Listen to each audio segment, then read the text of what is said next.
Hello, Meghalaya.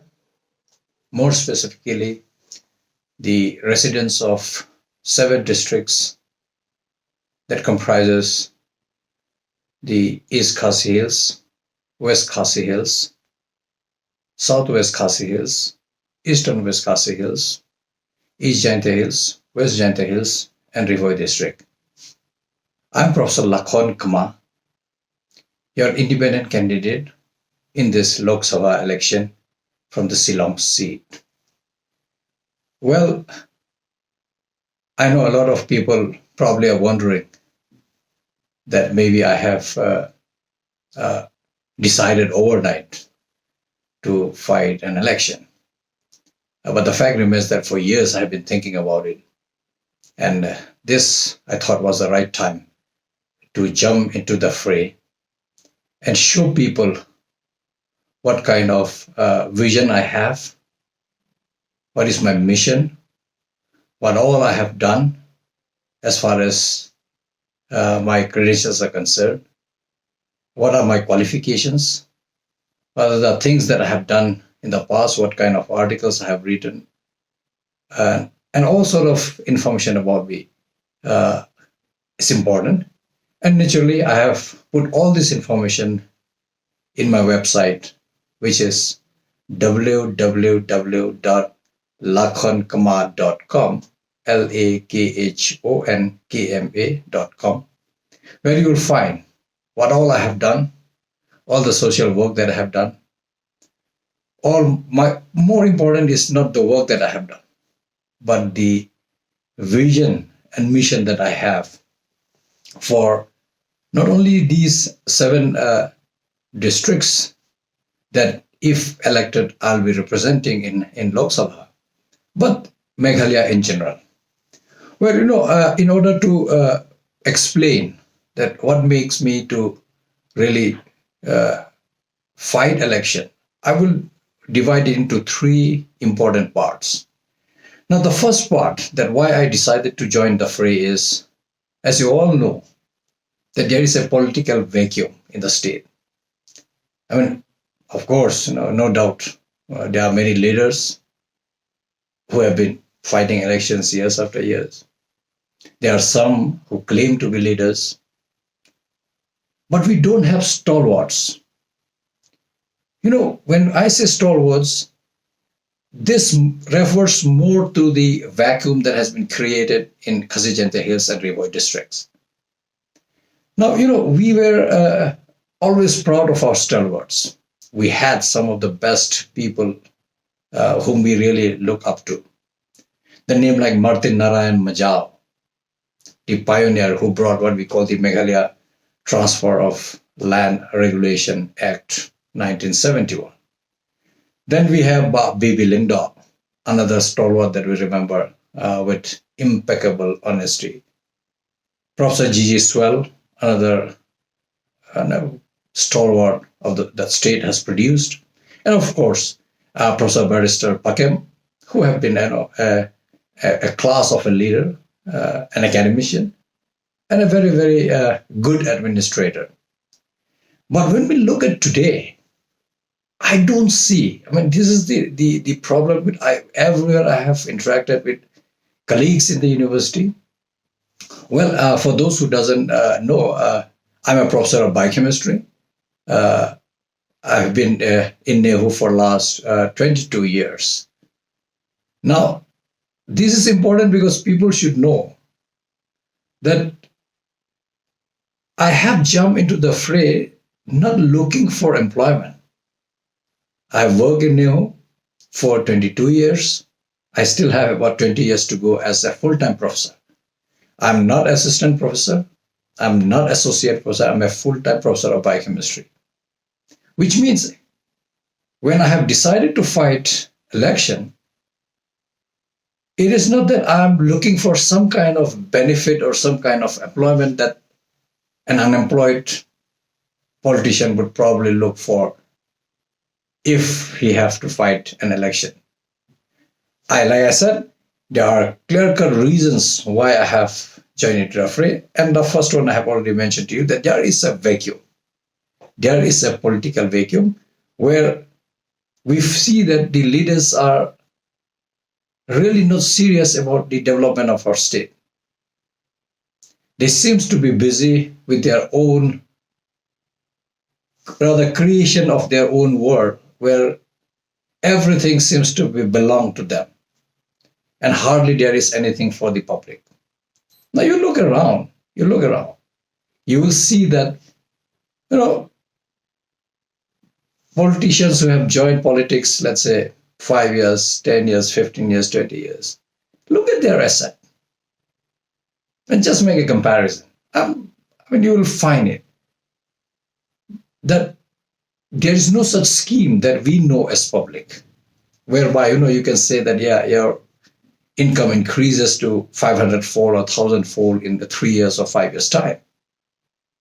But then we know, and it's for sure, and I have been writing about it for years, that somehow probably our share of development has gone to somebody else's coffer. The result of which is that we as common citizen, we as the masses, are lagging behind in all front of development. Whereas those who are at the helm of affairs, whether it is this government which is today, MDA 1, or the MDA 2, or the previous MDA 1, or any Congress government of several decades, and all other parties that have joined them in, they are all responsible for the sorry state of affair of Meghalaya. And there I say that when we say there is a political vacuum, for last several years we don't have stalwarts. We are looking up to where, and hence there is a political vacuum. And I think there is opportunity for all young, aspiring social workers, I would say, or ones who wants to be a politician. But politician not to earn money for yourself, not politician to increase your wealth by 1,000-fold in a 5 years term or 10 years term, but to really do good for the public. And that's very important. And that's why, that is one reason why I'm not saying that I am that political stalwart, but definitely there is no harm if you think that you can do good for the society. And I'm just a beginner. I have never fought any election. So for me, I have no backlog. And hence, I can't claim that I'm a leader of any sort. But certainly, I'm looking for a long inning. This election that I'm fighting is not fighting election. I'm not a 100-meter racer. I'm a long-distance marathon runner. I want to be a long-distance marathon runner, because if it is meant only to fight one or two elections, then it means that I have no vision whatsoever for our people in these 7 districts, and also, of course, across the state of Meghalaya. And hence, it is very important to understand, and I want public to understand this, that what makes me, why I'm always disturbed with, I'm a very well, nicely employed person.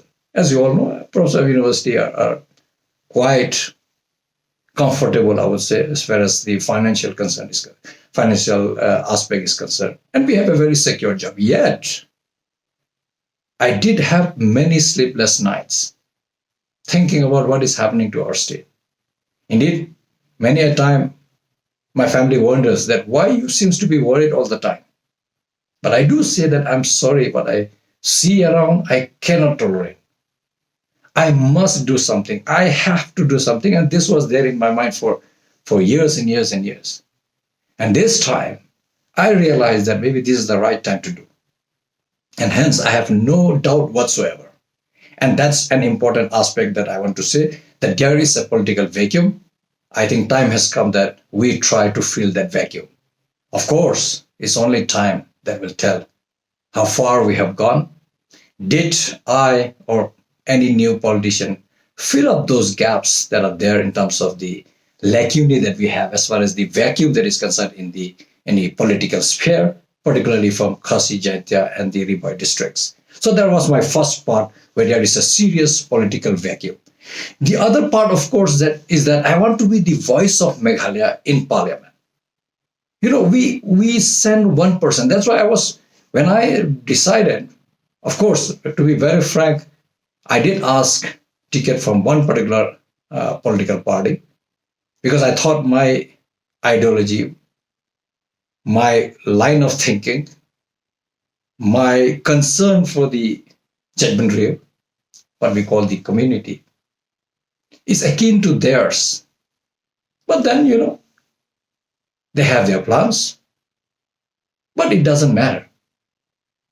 Because after all, whether I fight from a party, XYZ party, whatever, or I fight as an independent, if I win, I will be alone in the parliament representing Khasi Jaintia and Rewari district, all the 7 districts that we have. It means that if I'm not strong, if I can't stand on my own feet alone, mind you why I'm saying alone, because when you win and go to the parliament, you are alone. There'll be nobody on your left side, nobody on your right side. You have to stand on your own feet. And their question comes that I have decided that since I have asked ticket from a particular party and they have different plan,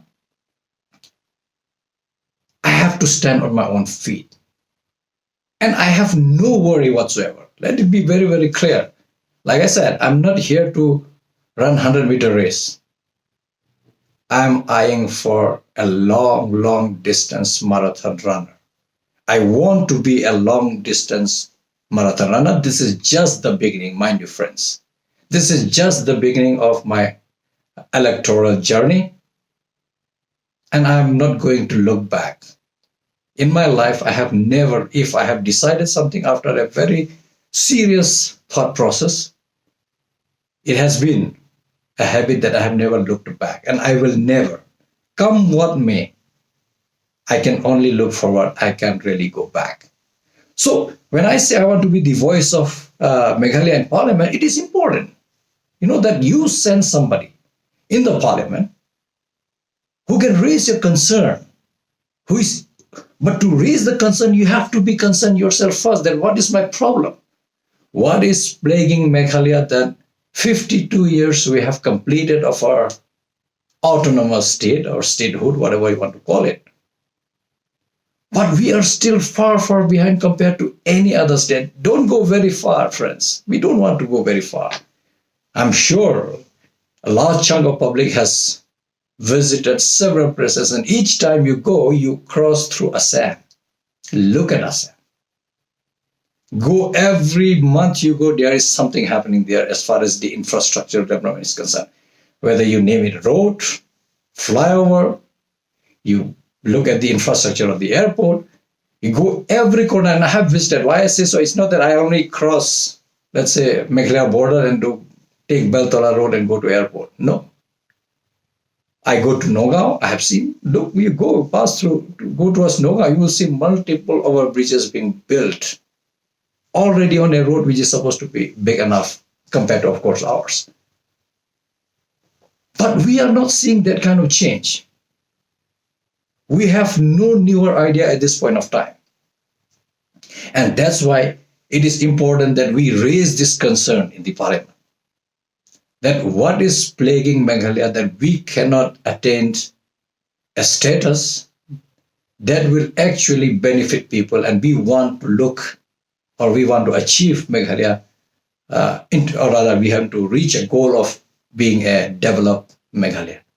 But when? The question comes. My decision to join politics was largely relying on these aspects, that for how long should I wait? We have waited 52 years.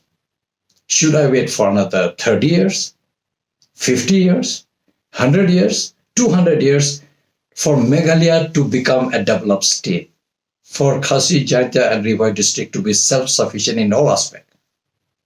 And hence, this has to be raised. And more important is of course, for development, we do need the support of the center.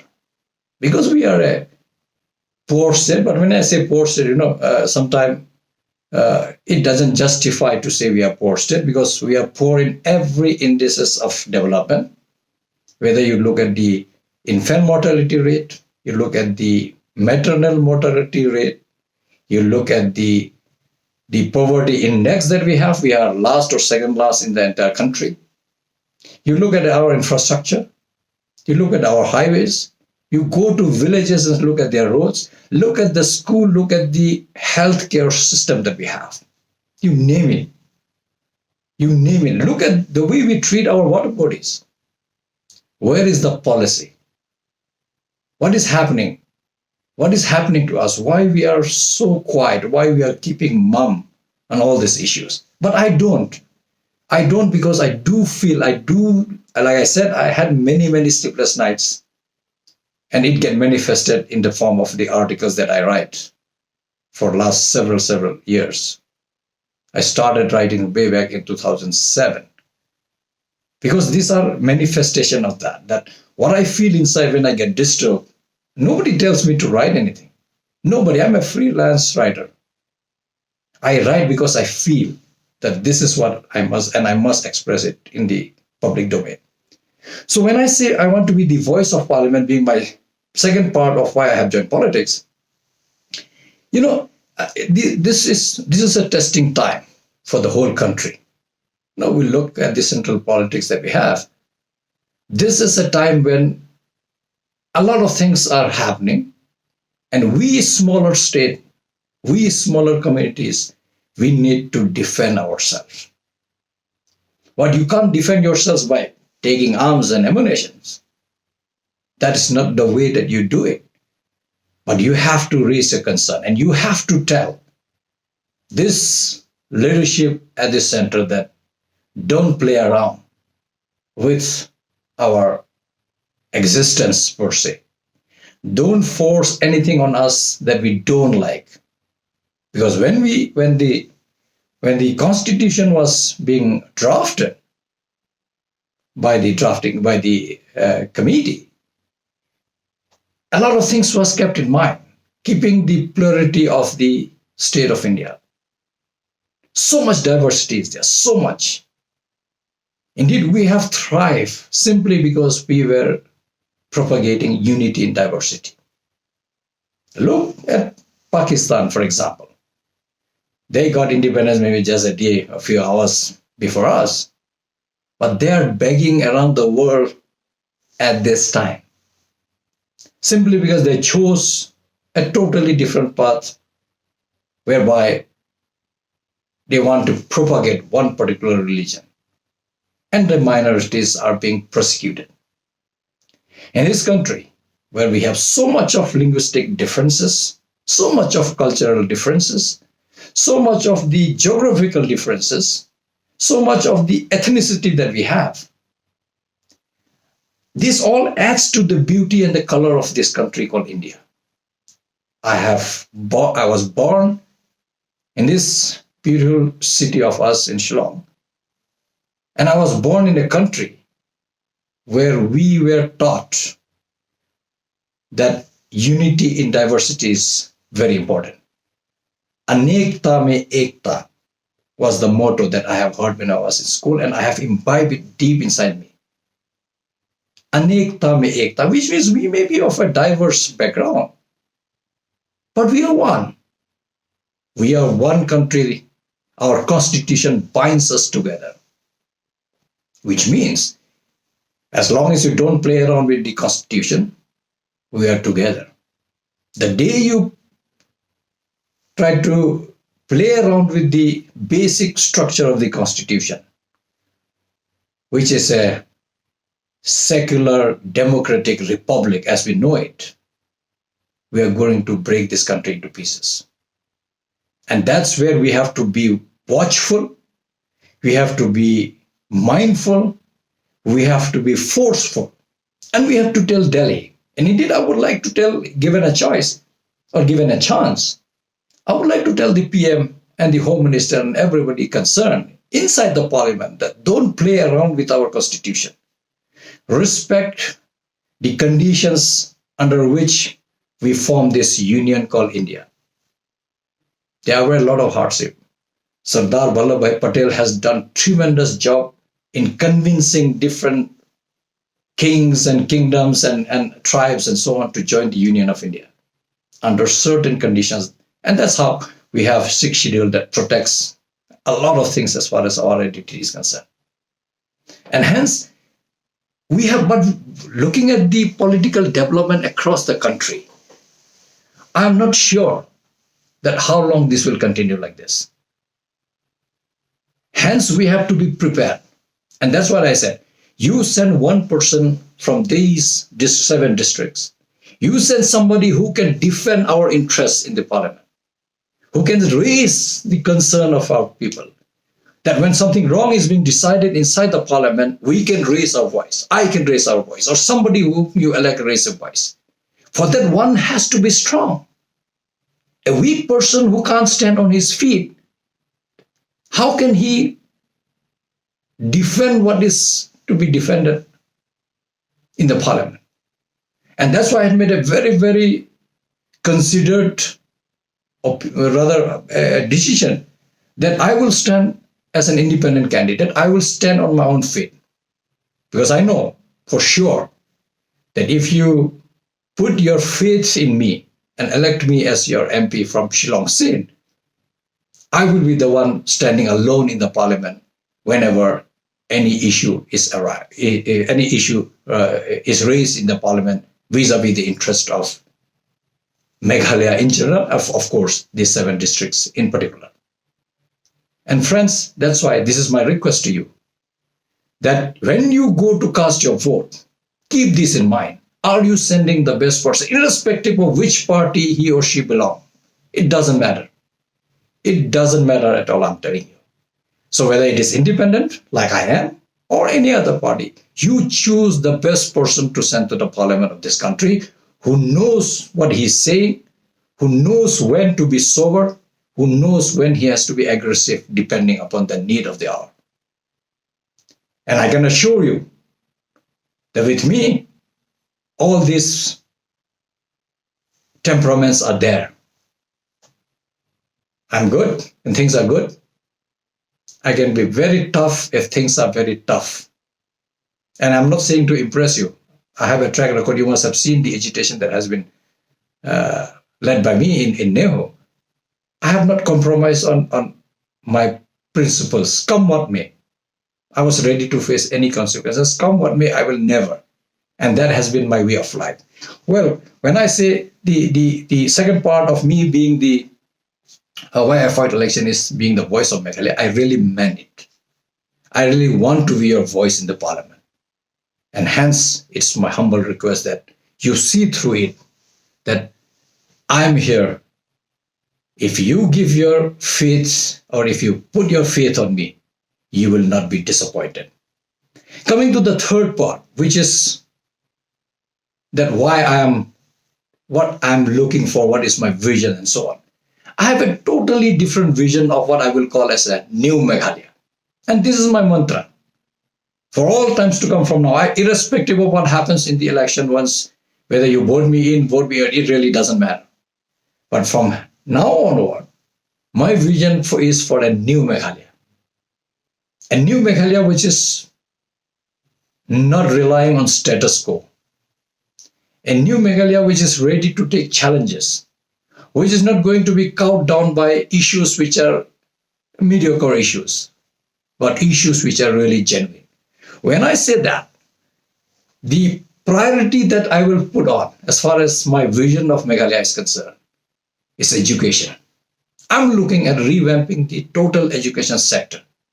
Yes, with NEP, structural changes will happen, but so far nothing has happened at the school level, although at university and college level, we have already started implementing NEP. And indeed, in PG, we have already implemented. In UG, we have just started this session, which is ongoing. But in school, particularly primary school and middle school and so on, our education system has not produced anything. It has failed, I would say. Look at kids, because I know, and I'm saying it by my experience, kids do come to our class at the PG level. But I feel sad when I look at them. It's not their fault. It's not their fault. We have not really trained them well, particularly at the stage when they are supposed to be, which is at the primary and the middle school level. And that's why I said you need to revamp the education system, because look at the information that you will get. There is serious dropout rate. Who is going to answer? Who is going to address? Is it not the job of the state government to address that why there is high dropout rate in primary and middle school, particularly in villages? Even in cities, I know. For low income groups, there are many dropouts. Then they end up taking small jobs, and sometimes, they fall prey to drug menace and so on. But our government doesn't seem to be looking at it seriously. And that's where I'm saying that revamping of education system is much. And as being a teacher, for me, nothing matters more. Today, whatever I am, it's not because somebody did a favor to me, or some politician really jacked me up, or some businessman jacked me up. No. It is simply because I got the best of education. And I attribute whatever I am today is simply because I got education that was ideally suited to build a human being, or to build what we call human resource in true sense. And hence revamping of education system is a must. Gone are the days, friends, when you sit in a class, there is only your benches and desks. And you have the classical blackboard way of teaching. Today you have to involve kids. You have to bring in this smart classroom concept. But who will do it? Government has to do it. But subsequent government and leaders have failed. And I'm sorry to say, I will not name anyone. It's not my job. I'm not going to do negative campaign as far as my electoral pursuit is concerned. But I must say that they have to introspect that something has been going wrong for ages in Meghalaya. And no one seems to be serious about it. And that's why I've taken this as a mission, that we will revamp, we will have the best of education possible. And it is not impossible, my new friends. If I don't spend 9 crore of my limited resources of the state in Cherry Blossom Festival, believe me, I can give smart classroom to all primary schools across the state of Meghalaya. Do the maths, you will find out how much each smart board costs. I know, we have done it in you. Colleges have done it. Some good schools have done it. But what about our villages? Why it is often seen that government schools are the worst performing as far as the primary and the middle school is concerned? Dropout rate will be higher, simply because we are not focusing the way it should be. We will have the best of building because it's a government funded. You will have all regular teachers being appointed who are well trained, supposed to be. But look at the kind of education and the kind of kids that we are producing. It pains me to see. And that's why I say something has gone wrong and we need to sort it out. Details, of course, in due course of time I will be discussing. I just gave you a highlight. The other sector which is equally important to me is the healthcare system. We have very poor healthcare system, particularly in our villages. Look at our PHCs, CHCs, and so on. They are not equipped with anything. Leave aside, even the simple case of delivery may become complicated. Because they don't have, there's a specialist, maybe gynae. Some maybe have it, but many doesn't have. People have to travel long distance and come to Shillong, say Ganesh Das Hospital or Civil Hospital or the private hospitals that we have. And if there is any problem on the way, you travel 2 hours, 3 hours, still half hours, maybe sometimes 4 hours, and try to reach Shillong to get the best of medical treatment, or particularly when you're going to deliver a baby. Chances are high that things can go wrong. And hence, I say that why should somebody in this era, in the 21st century, when we are trying to reach, and we have already reached Moon, we are also trying to reach Mars, and we are exploring all exoplanets for life beyond our solar system, why can't we provide the basic requirement? It makes me sad, very, very sad as a teacher, that what are we doing? In this 21st century, because I have stayed in US for about 2 years doing my postdoctoral studies. I mean, their people don't bother anymore about water, road, footpath, drain, from where gas is coming, from where water is coming. Nobody bothers. Why? Because this is guaranteed. There's already a guarantee that these are included in your well-being. If you have paid, it doesn't matter from where it comes. Nobody knows. Where is the cable? Nobody knows. You should not know. Then they think beyond these things. We are still struggling, my friend. And I'm not telling this is not the story only of Meghalaya. This is the story across the country. So how long we will be struggling about every MLA, every MP, every MDC will keep talking for years and years and years. Road, footpath, drain, street lights, drinking water, of course, because of Jal Jeevan Mission, by and large, it is reaching to the remotest corner. Then you have the internet, high-speed internet connectivity, which is equally important, and all other issues. Tell me, for how long will MDC scheme, MLA scheme, MP scheme be spent, and how much more we will spend? We have already spent billions. If you calculate all these years of statehood that we got, and each constituency you add it up, MLA scheme, MDC scheme, MP scheme, but where is the development? We don't see the quantum of money that has been spent, and you try to relate it with the quantum of development that is supposed to be there. There is complete mismatch, which means somewhere, somehow there are channels through which all our monetary resources are being drained to some accounts which are controlled by some individuals. The result of which is what I keep saying: the rich are getting richer, the poor are getting poorer as the day passes by. But how long will keep quiet? I'm not going to keep quiet. I'm done with keeping quiet. And of course, I don't keep quiet anyway. Either I speak or I write.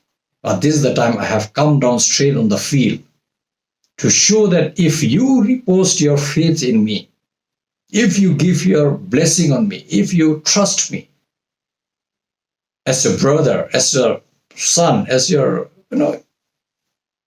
friend, I will be the one who is good. I'm not saying things will change overnight. Things that got rotten for 52 years cannot be solved in 5 years term or 10 years term. It has to go beyond. So I'm looking at a Meghalaya which is, say, 10, 15, 20 years down the line, where we will have a new Meghalaya. And the foundation of this new Meghalaya has to be laid in this election, Lok Sabha 2024. So that we remember that on this day we decided to vote for change for good. Because I know sometimes change can be worse. When we brought these two MDA governments, from first and the second, we thought we don't want change, but end up being change for the worse. Because the Prime Minister of the country has come here and said this is the worst, the most corrupt government they ever had. Of course, it is another thing that they are also part of the government in both MDA 1 and MDA 2. But that's a fact. But political compulsion make people to compromise on different formula of formation of governments that we understand very well. But the fact remains that it is visible to everyone that our state is becoming the Bihar of 15, 20, or not 50, I would say 20, 25 years ago, where there was rampant loot of public fund. There was rampant corruption, and hence it has to be taken. Again, I'll come to it later. The third issue that I'm going to take up is the employment. Of course, when we say employment, we often think about the government jobs, the state government, and of course, some central government offices that we have. And of course, the entrepreneurship that we must promote. First, I will rely on the government job. State government, I have nothing much to say because there is a definite formula of how it will be allotted to different sections of the society. But when you look at this central government offices here, say for example, NEHU or NIGRIMS or NITs or ICAR or any other central government institution, we have to be careful that our people, locals and Meghalayans, must fill up all Group A and Group B posts. because this is nothing new. These are all clerical posts. There's no dearth of our people being able to do this job. We don't need it to people from outside. As far as these jobs, it should be given to locals and Meghalians. I'm not talking about Meghalians who have just come yesterday in this state. Of course, with due respect to those who are on All India transferable job, I'm not saying them, but I'm saying those who have just migrated here and yesterday. And I'm not talking about those. I'm talking those who are born and brought up here, whose life has been spent here. So, because there's nothing new. You go to Bihar, it will be Biharis. Go to Assam, it will be Assamese. You go to Bengal, Bengalis. All Group B, Group C posts. You go to Andhra, it will be the Telugu. You go to Kerala, Malayalam speaking people will be there. You go to Karnataka, you go to Tamil Nadu, you go to UP, you go to Rajasthan, Gujarat. Wherever you go, you will find that this Group B and C are filled up by local, and it is perfectly fine. So Group B and Group C in all central government office, I will urge, and I'll meet some of these directors and including the Vice Chancellor of NEHU, to urge upon him that if there is any post, and I know there are some posts which are coming up, you have to fill it up with locals or Meghalians. Not only that, even in Group A post, I always say that if you have capable people, say for example in NEHU, yes, if you get a very, very brilliant scholar as a teacher to be appointed, because you need the best of teachers. But between locals and outsiders, if there is a difference of 18-20, I think you must take 18, even if it is a local, I think 18 you should take and leave the 21. Which means first preference has to be given to locals or Meghalians. That will be my thrust, that will be my appeal, that will be my request to all the head of the institute which are located in Meghalaya, that please give preference to locals or Meghalians first. Yes, if it is too big a difference, that particularly I'm talking about faculty, and because we need good teachers. If for one post somebody is here and somebody is here, it's very difficult. But if there are 18-20, 18-22 difference, I think you must take the 18 if he is a local or a Meghalians. And hence that I will be stressing very well. That is, of course, is a government sector. We all know government sector cannot accommodate everything. We have to encourage the entrepreneurship. You have to give them seed money. You have to provide an infrastructure so that there are startups coming up. There has to be an impetus on startups, and for that you need government backing. If there is a fresh idea in the mind of our youth, you have to allow them to pursue it. So they have to be funded well. And so that, because after all, unemployment problem cannot be solved by government alone. It has to be by the private sector. And hence, we will try, and I will focus on seeing that it should be a job. We should be the one who are creating jobs, not just seeking jobs as such. And that's why you will have that entrepreneurship push has to be there, so that when somebody sets up a small industry or small company, he or she will be able to employ a group of people, and gradually, if multiple such startups and small scale companies or employment generating entities comes out, I'm sure it will be going a long distance as far as solving the problem of unemployment is concerned. Now, but all problem that we know, whatever I have said so far, the root cause of all this problem that we are facing today of underdevelopment at every sphere is because of rampant corruption and corrupt practices. And that's why if you go to my website, which is www.lakhankamar.com, you will see that I have put a very, very strong resolution, or I would say, or a policy that I have adopted, which is a zero tolerance on corruption and corrupt practices. Zero tolerance. Because if you cut corruption completely, I think half of our problem is already solved. You will have enough money in the government's coffer or in the hands of those who are supposed to run the show to do your what we call the developmental projects. Because If you eat half of the money, if half of the money goes somewhere else, you're left out with what? One third, one fourth. What will you do? And that's precisely what I've said. I'm not just exaggerating. You look at the assets of those who have been, who were not having anything, not even employment, coming to politics, not even well qualified, maybe class 10 pass, class 12 pass, maybe. Look at their assets and ask them the question. Give us also the formula that how did you increase your income 500-fold, 1,000-fold, 1,500-fold in a span of 5 years?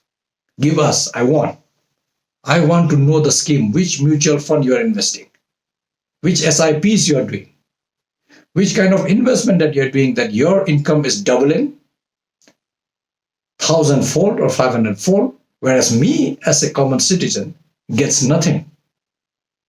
Certainly, our funds are being diverted. Public fund is being misused, and that's the reason why we are. And that's why I have adopted a zero tolerance policy on corruption and corrupt practices. Why I say corrupt practices? It is equally important. If I'm against corruption, but I keep quiet about people who are doing corruption, I'm equally party to it. So I said, when I say zero tolerance on corruption and corrupt practices, I do mean to say this, that there has to be zero tolerance of corrupt practices as well. You can't just put your brothers and sisters in employment. Nepotism cannot be there. That's a corrupt practice. I appoint, supersede somebody else. That's a corrupt practice. I don't give what is due to someone and give to somebody else. That's a corrupt practice. I keep quiet when I see something is going wrong. That is corrupt practice. So corruption and corrupt practice has to go from this state and let it begin in this year 2024, where we see that we adopt.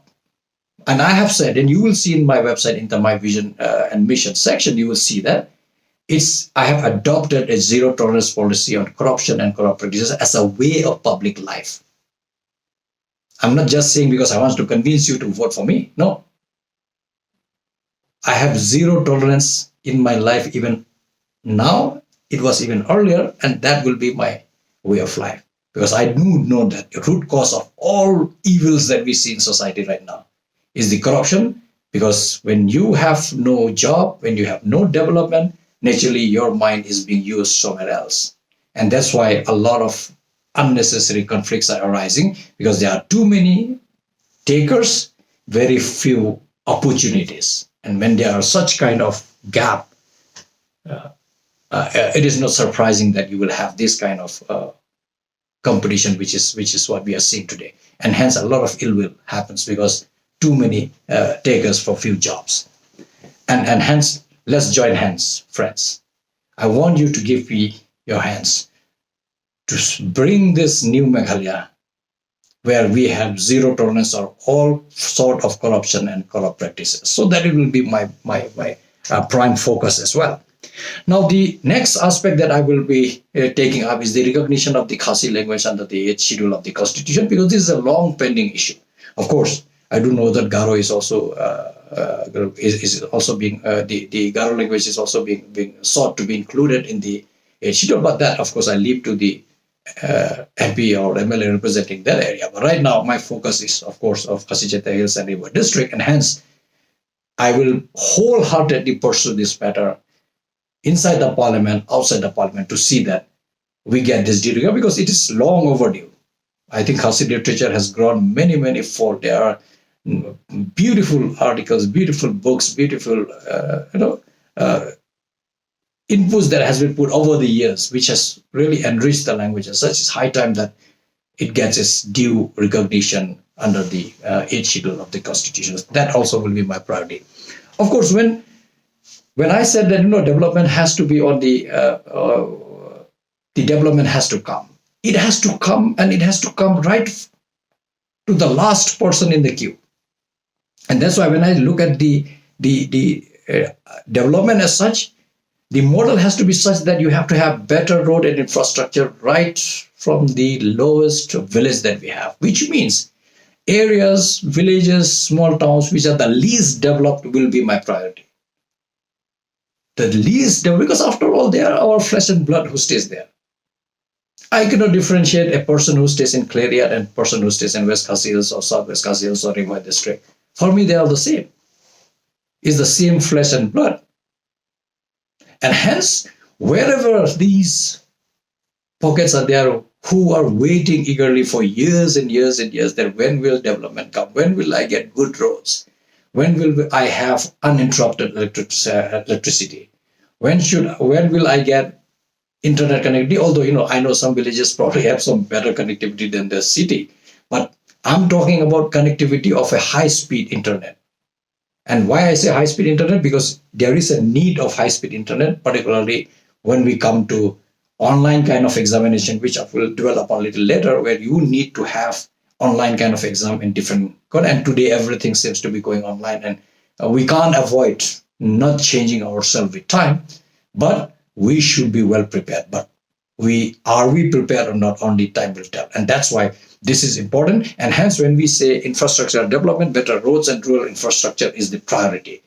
If, like Mahatma Gandhi said, the life of India dwells in our villages. The life of Meghalaya also dwells in our villages. No point me having everything in the city, multiple car, big house, uninterrupted power supply, backup, and so on and so forth. If my flesh and blood staying in East Jaintia Hills or West Khasi Hills or South West Khasi Hills or Eastern West Khasi Hills or Rimoi district, in some nooks and corner, they don't have these. How will I adjust? How will I feel happy? How will I not have sleepless night when I have everything, but somebody like me, my flesh and blood, doesn't seem to have this luxury? And that's why my focus will always be the rural, because I believe that if we want to develop Meghalaya, you will have to first develop your village. I will start from the lowest strata first. People who have been waiting for development for ages, if you give me a chance, if you put your faith in me, and if you elect me as your MP, make no mistake, you will not regret. You will not regret, because I'm not saying to convince you. Like I said, I'm not unemployed. I'm a gainfully employed person. My salary is no less than salary of an MP. But what I can do as an MP, I cannot do as being a professor of a university, because there is so much that you can do for the public. And I have done it. I'll mention to you a little later what all I have done. The next aspect, of course, which is equally important, is the tourism sector. And when I say tourism sector, of course, it will be ecotourism. Now time has come that we have to strike a balance with our ecology. You can't have rampant tourism without knowing what impact it is doing on the ecology. So ecotourism promotion will be done so that you do least intervention as far as the beautiful sites are concerned, whether it is a beautiful riverside, a beautiful, say, hillside, a nice fall, a beautiful tracking that you have. Don't do too many changes. Strike a balance with the ecology, because when you disturb the ecology, a lot of things can go wrong. And hence, as a man of science, I don't think anybody understands this better than I do, that the importance of having a balance between tourism and the ecology and the local ecosystem that we have. The natural ecosystem cannot be hampered at any cost. And that's why I will promote what we call ecotourism, which is sustainable, which is going to increase employment. There are many ways of doing it. Again, this time will not permit me now. I will not spell out all my plans right now. But there are ways and means of doing tourism, which is going to be self-sustaining over the ages that we have. Because what we have today, we cannot just finish by ourselves. We have to think about next generation who is going to come.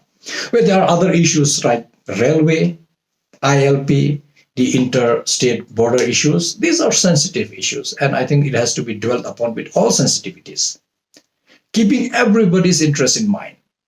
And at the same time, we have to keep in mind that these things doesn't in any way comes into our progress or hamper our progress into a developed Meghalaya. When I say I have a vision of new Meghalaya, it totally relies on all this strengthening of this infrastructure.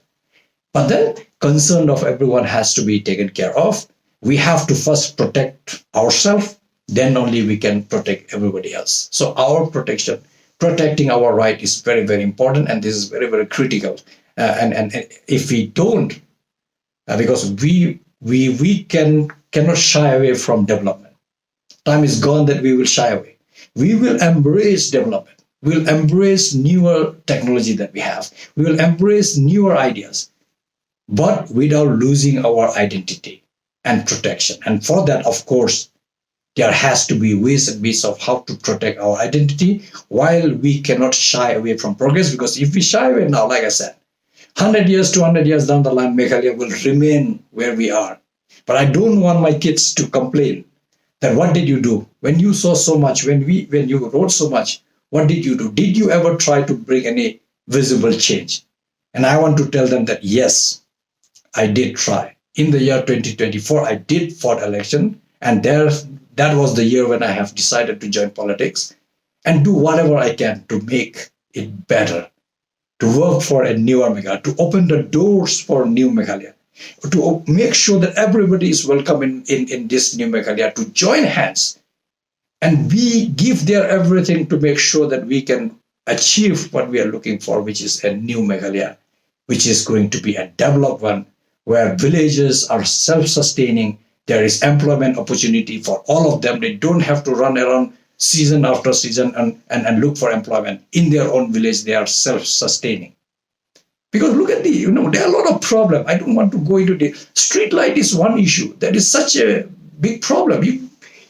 I have stayed in Chicago, I have stayed in Milwaukee, I've stayed in Atlanta, Savannah, I've stayed in Rome, I've stayed in Frankfurt, in Zurich, Bangkok, and so on. So I've visited almost all places in the country.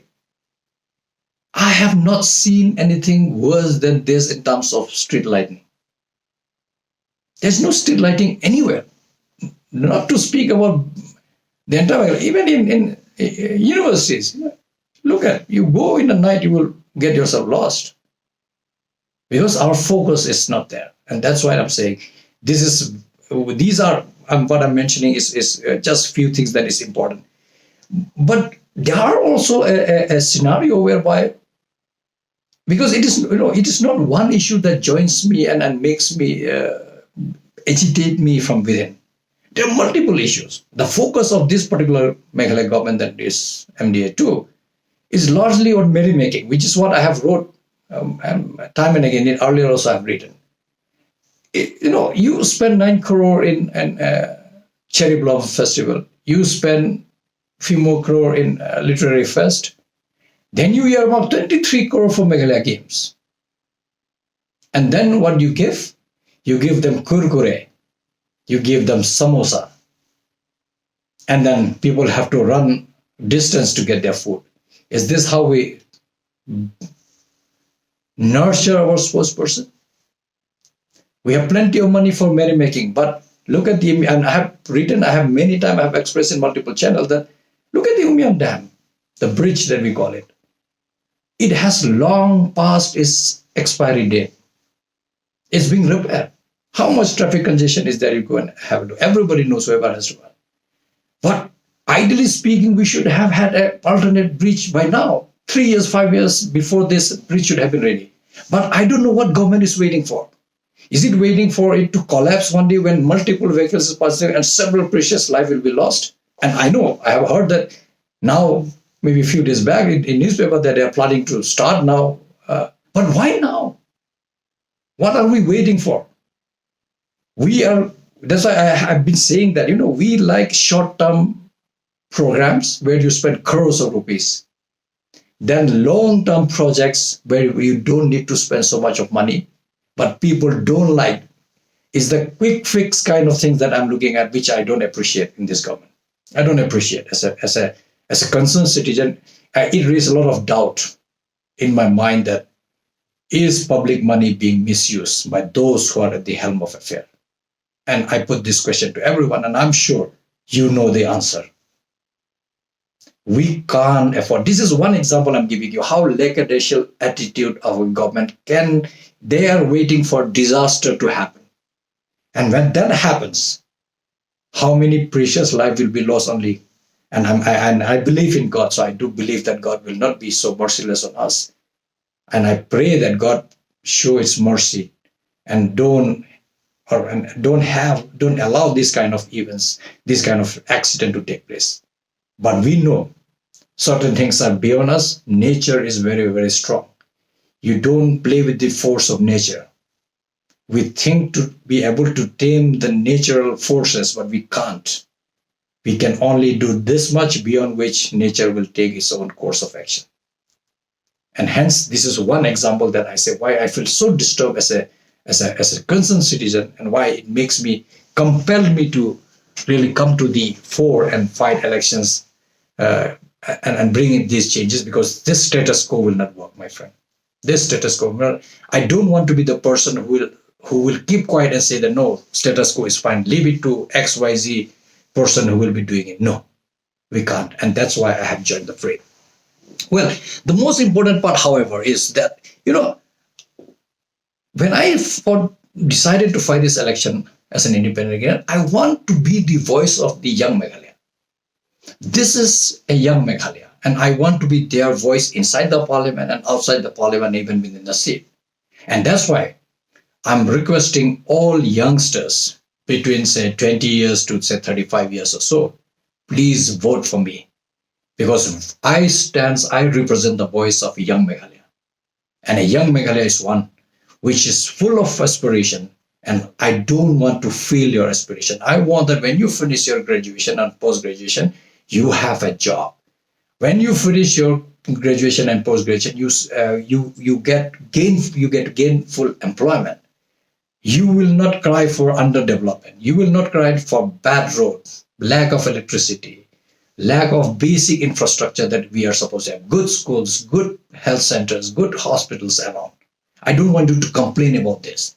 For that, you need to make a decisive action, which is to make sure that when you cast your vote, you be mindful. All other considerations are material. All other considerations are immaterial. You vote for someone whom you think represents you, who is going to be your voice in the parliament, in the state, and anywhere else. And hence, when I say I decided to fight, I'm looking as to be a voice of these young Meghalaya. They can take me as a friend, as a brother, and I want to make sure that if you put your faith in me, I will never, never fail you. Now, of course, the important aspect that we are looking at is, I know there are some people who has been asking that what social work I have done. You go to my website and you will see what work I've done as a program coordinator that I have done. The work that I have done is probably much better than an MDC or an MLA who does nothing for the constituency. I have been able, as a program coordinator between 2013 and 2019, I've been able to, through the NSS cell and our units across different colleges, we have been able to make footpaths, we have been able to make public toilets, we have been able to make washing sheds, bus sheds, toilets in KV, toilet in different villages. We have been able to make sure that other aspects of development, such as the small dam for drinking water, solar street light in more than 100 villages, uniform to NSS volunteers, and all other workshops, seminars, and so which is concerning with the well-being of the youth. This is what I have done. You go to my website and you will see under the work done section, you will see by name those villages are there where we have provided solar street lights. By name those villages will be there where we have made footpaths. By name those villages are there where we have made toilets. Go and have a look. You will realize that 6 years I have done social work. And it's not that I just woke up one fine day and decided to fight election. That it was there in my mind for years. And indeed, it came out last year only, or immediately after during the assembly election, that I have decided that I will be fighting this MP election, because the timing is important. And this is where what is important to understand is that people are also asking about the timing, and that's make me a little funny, Friends, I can't time, or my timing cannot be synchronized with any party, any candidate. I cannot say that, okay, on this election I will fight, on this election I will not fight. My timing cannot be synchronized with any political party or any candidate. It is between me and my God. There is a call. Like I said, there are sleepless nights that I have spent, and my wife used to wonder that what's wrong with you? Did you not got your salary? Did you not took your class? Are you not producing PhD? Are you not writing papers? I said, I'm doing everything. Then so what's your problem? The problem is because I think too much about what is going on around me. Particularly, small thing, I don't worry much.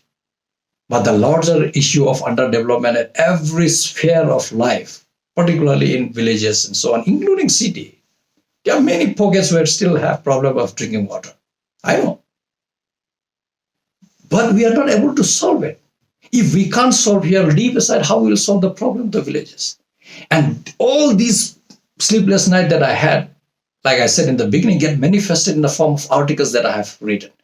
If you read my articles, which is also in my website under my article, published article section, you will see what all article I have written in the Shillong Times and Guardians and the Meghalaya Times and my Mopor and Petnor and Rupang and Noksanyima and all other dailies that I have.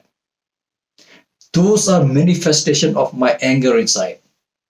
Because when I know, like I said, nobody tells me what to write. I write what I feel is important to write. But after writing also, I realized that things are not changing in the field. And that's how I decided that maybe people keep saying the professors of New, they wear their tie and nice suit and goes to lecture. They only write in newspaper, big article they will write, and they never dare to come to the field. Let me tell them that here I am. A very conscious decision that I have taken to jump into this fray. And I'm not here, like I said, it's not that overnight I dreamt that I should become an MP or I should become an MLA or an MDC. No. It is the timing between me. There is a call from inside. It's me and my God. It is the call of the God who says that this is the right time for you to jump. Come and jump. Nobody can tell me which is my better time. It is between me and my conscience. It is me and my calling that comes from inside. And my callings told me that you need to fight this election, and I'm fighting. And I believe in my calling. Throughout my life, I have believed in my calling. Before joining MSc, I was a teacher in a school. When it was my calling I decided that I'm a BSc Zoology major guy. And it was my calling that I will not do MSc Zoology. It was my calling. But it is also my calling that when I got MSc Biochemistry admission, it was my calling to leave the job and join MSc program. Then my brother told me, you're mad. You're leaving I was teaching in a school in Waicher, government middle school. It was a government post. My brother said, you are leaving a job and going to do MSc. Tomorrow you will cry, come and look for the same job. I said, fine. I am not yet done with my study. And my calling from inside says that leave this job, there will be a better job in life. I left it. It was my calling. Similarly, when I then, of course, life went on. It was my calling. When I applied in NEHU, people said, no, in life science, people without PhD don't get job. There was no record. I said, fine. But my calling says that this is your time. Apply, you may get it. I applied and I got it. I was the first one in whole of life sciences probably as a faculty to join without PhD. Of course, after me, there are many who joined as faculty without PhD, but I was the first one because I listened to my calling. Similarly, when I agitated with the previous VC and this VC, I was the president of NEHUTA. I could have easily negotiated with him and be in his good book. But my calling said, no, you can't side with wrong things. And I listened to it. Come what may, I said. Like I said, for me, corruption and corrupt practices are two sides of the same coin. I said, I can't be party to a wrong things or a wrong decision. I have to oppose it. I have to fight it out. That was my calling from inside. Nobody told me. Nobody. It was my calling. And you have to listen. And that's why I said in life, one has to listen to the calling and this calling. And that's why when people say that, oh, you decided too late, I said, I don't mind. I don't mind simply because the calling is right. And I will follow my calling. I will abide by, I'm sure, some divine power inside is telling me, because that unseen power is telling me that you go ahead. Come what may, there's no point. It's a point of no return. So I went ahead and I will go ahead. And that's why it is important for people to understand that, it is not that I have thought about it very, very seriously, and I'm very serious about it. And I won't bother much about, lack of time and things like that. In this social media work, I can reach out to people through my channel, which is whose handle is at Lakhon 2024. That is my YouTube channel. I have my website, which is www.lakhonkumar.com, www.lakhonkumar.com. I have my Twitter, Facebook, and everything is there in my website. You can contact me whichever way you want. I will try to, I may not be able to reach every corner of the 7th district. I will try my best, but if I don't, please don't mind. You can contact with me because all my details, all my phone, email, and everything is there. You can contact me directly without any issue. And by the way, you will not find many people putting all the details, contact details in public forum. Even whether I lose or I win, those will remain. Even if I win, I will not going to change my mobile number or email ID that you will be disturbing me. I want you to disturb me. Disturb me to say that I don't have this thing in my village. Please provide through your MP scheme, not through your salary, but through the scheme. Give me something that I need in my village. Give me a good school that I need. Give me a good road. Give me a good PHC or CHC that I need. Equip it. Give me a good training center. Look at the other important. When I say training center, suddenly it reminds me, the Kuwait Center, I have taken it very, very seriously. Indeed, if you go to my website in update section, I have written an open letter to the Education Minister and copy to the Chief Minister and the Governor that you can't have 2-3 NTS center, because I have heard that government of Meghalaya is going to use CUET score to do admission from their session. But I want to express my serious concern to the government that make sure that you have enough NTS center across the state of Meghalaya. Every nooks and corner of Meghalaya, you have to have this center, because tomorrow when the kids finish their board exams and start writing, you have to make sure that there is enough computer, there is enough high-speed internet with power backup. Power backup is equally important because they are all online-based examinations. We don't want to see students scrambling around and they are being forced to go outside the state to write their exam. And I am saying this because it has happened. For NET exam last year, many of our students in Nehu got in Dibrugarh, some were sent to Ranchi, some in Tripura, and blah, blah, blah, whatever you can. This should not happen. Because imagine those who are from the weaker section of the society, what kind of economic burden that you are putting on our kids if they have to write it. So make sure that if either you don't implement, because education is in the concurrent list, no center can force you what you have to do, how you will admit your students. No UGC rule can force you. You have to decide as a state. We have to decide as our state. No one can force us. If we are not ready, we are not ready. We don't use CUET score this time as well, like we have done in the previous 2-3 years. But if at all, like I said, change is a must. Change is the only constant we say. We have to adopt with the newer system, then make sure that the facilities are there. Because our kids' higher education cannot be hampered because of lack of preparation on the part of the government. And that's why I would insist our Education Minister and Chief Minister that please make sure that there's enough NTS centers to conduct CUET examinations across the state of Meghalaya, and of course the 7 districts that I'm trying to represent, because it is very, very critical that their life doesn't get hampered. Now, so that is what I was trying to say, that, when you look at the sorry state of affairs that you have, these are the things that is important. And hence there is a calling from my side that this is the time that you have to fight election. Come on, me, like I said, I'm least bothered whether I win or lose. Because I know that this is the time to start, and I will start at this time. And I'm sure that people will see through me and give their faith in me and cast their vote so that they send somebody who represents Meghalaya in true sense. The other aspect that I would like to highlight, since people have to know what I think, what is my broader spectrum of understanding.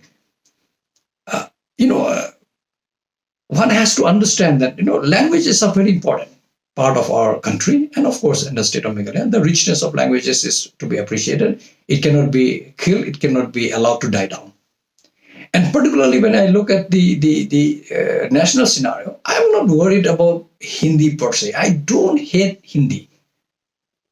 I don't hate Hindi as a language. It is my language. It's a language of my country. How can I hate? Maybe it's not my mother tongue, but it definitely is a mother tongue of somebody else. But it is, whether we like it or not, it is recognized as a national language because a bigger section of society seems to be speaking it.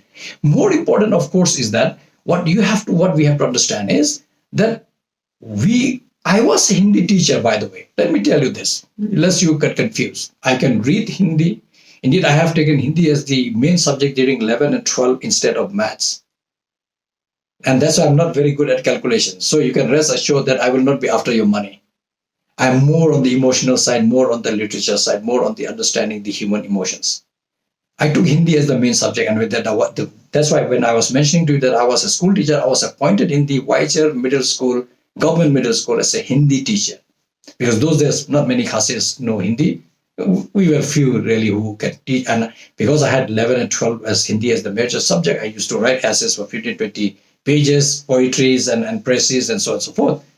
I can read and write Hindi without any issue. And like I said, I don't hate Hindi, but I don't want, and let me reiterate, I don't want center or anybody else forcing Hindi on us. We will learn the language at our own pace, but don't force it on us. That's why I said, there's no harm to learn the language because, because if you learn the language, it is good for our kids. Look at the singer from Arunachal, the Ovam or somebody is there who sings so well in Hindi song. They're in the limelight. Look at our Shillong Chamber choirs. They were popular because they embrace Hindi in their whole setup. If you learn Hindi tomorrow, they can become an actor. They can become an actor of a movie, actor of a serial. Learn the language, because while I say that in Meghalaya we have to have English as the official language and no other as the official language, we can't adopt Hindi as the language, official language at all, at any cost. And I will fight it tooth and nail. But I don't hate it. Let our people learn it at their own pace because it's only good. Because while in our state, we may not need Hindi per se. But once you cross the border of Barnihar, nobody will speak to you in Khasi. Nobody will speak to you in Panar, in Garo, in English. They will all speak with you in Hindi. And more important is that when you sit in the parliament, we have seen today, in today's time, and I don't see things changing in 2024, Hindi will be the lingua franca that is deliberated that is used in the parliament. Now imagine a scenario if a person that you send in the parliament don't understand Hindi and somebody have decided something against the state of Meghalaya. But because of your lack of understanding of the language, you will not be able to react inside it. Later on, you will realize that, I didn't realize that something wrong has been decided against my people, against my tribe, against my state of Meghalaya. So outside Meghalaya, you need Hindi. So we can't hate it. Yes, inside Meghalaya, you may say that we don't need it. Yes, we use English and we are very comfortable, but I don't hate Hindi. And that's why one has to be very, very clear. I would like that people should learn Hindi at their own pace. Nobody should force us. We will never, as a state, probably adopt Hindi as our official language, but there's no harm. If people don't know how to speak English, they can speak in Hindi, Assamese, whatever they want. But because sometimes, there can be a scenario when somebody don't know English at all. I have to respect that. And I will respect that. Like I may not know French, I may not know Italian. It is as good as that. And hence I don't hate the language per se. Now, one thing that one has to remember is that, I am a pro-local man. But I am not anti-non-local. I'm a pro-tribal man, but I'm not anti-non-tribal. Because I can't. I can't simply because I'm brought out in a secular India. I'm brought in a country where we have learned how to respect each other. Because I'm from here, naturally I'll be pro-tribal. I will be, pro-local, but I'm not anti-non-local or anti-non-tribe. No, I need that. If I'm, if my vision of a new Meghalaya is to develop Meghalaya into a state which is a developed state, I can't afford to antagonize any section of the society. I'm sorry. Let me be point blank. I can't antagonize anyone in this state. I need everyone. Everyone will join hands who are concerned citizens of Meghalaya, who are concerned citizens of all the 7 districts of East Khasi Hills, West Khasi Hills, Southwest Khasi Hills, Eastern West Khasi Hills, East Jaintia Hills, West Jaintia Hills, and then, of course, Rivoi District. And more so, the entire state of Meghalaya. If you are a concerned Meghalayan, I need you. If you are a concerned citizen of this state, I need you. I need you to join hands with me. Give your support to me so that we can build a new Meghalaya where 5 years, 10 years, 15 years, 20 years down the line, all of us will be happy to say that, yes, we started building a new Meghalaya in the year of 2024, and we could achieve it in a span of, let's say, 15, 20, 25, 30 years, whatever be the case. And I said, it's very important. I don't want to die in this state with a tag of an underdeveloped state. Before my death, I want to see that this state becomes a developed state, for which I have my vision and I have mission, and I have multiple ideas to implement if I get a chance. And hence, friends, please vote for me. Put your faith in me. I will not disappoint you. And that is what is my important message there. Last but not the least, I will require our. Indeed, there is a reason, one more reason, although it's a smaller section, that why I decided to fight. I also wanted to give my daughter to vote for me for the first time. They are first-timer voters, I'm sure. Those who are in class 11, class 12, mainly class 12 when you are 18 plus, you are the first-time voters. And it is my request to all first-time voters. Don't let your vote go waste. Vote for change. Vote for change for good. Vote for somebody whom you think he can bring a new Meghalaya to you. So that because you are first-time voters, if first time you are going to, because I have given this chance to my daughter that for the first time she will be voting and she will be voting for me. At least with my daughter, I'm sure she will vote for me. And I request all first-time voters to vote for me so that from now on it becomes your habit that you will be voting for agenda. You will be voting for progress. You will be voting for development. You will not be progressing for some emotional issues that hover around in this era. We don't need. Or some mediocre issues, some flimsy issues. No. You vote based on agenda, vote on issues. And I stand here so that you as first-time voters, because you are still very, very young in your career, few years down the line when you finish your studies and you will come back, you go out, study or come back, you will realize that you have voted for a change and this change is happening in your lifetime. And I want to bring that change if public give their faith in me, in my capability to be your MP representing this Shillong seat as such, which means that if you give me a chance, I will never fail you, because without that, of course, I'll keep fighting. The fight is on now. There's no, like I said, it's a point of no return. So, friends, it has been long. My humble request is, please vote for me.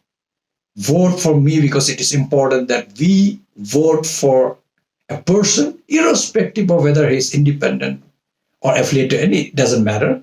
You vote somebody who represents the true image of Meghalaya in the parliament of this country, in the highest place where rules are being made, making sure that I will be your voice. I will raise your voice in the parliament. I'll raise your voice outside the parliament. I will be your voice. And particularly young Meghalaya, look at me and I want you to choose me as your representative. I want to be a brand ambassador of a young Meghalaya, for which I will require your valuable votes. Please vote for me. I'm Professor Lakhon Kama, an independent candidate from the Shillong seat. Please vote for me. Thank you. Good night.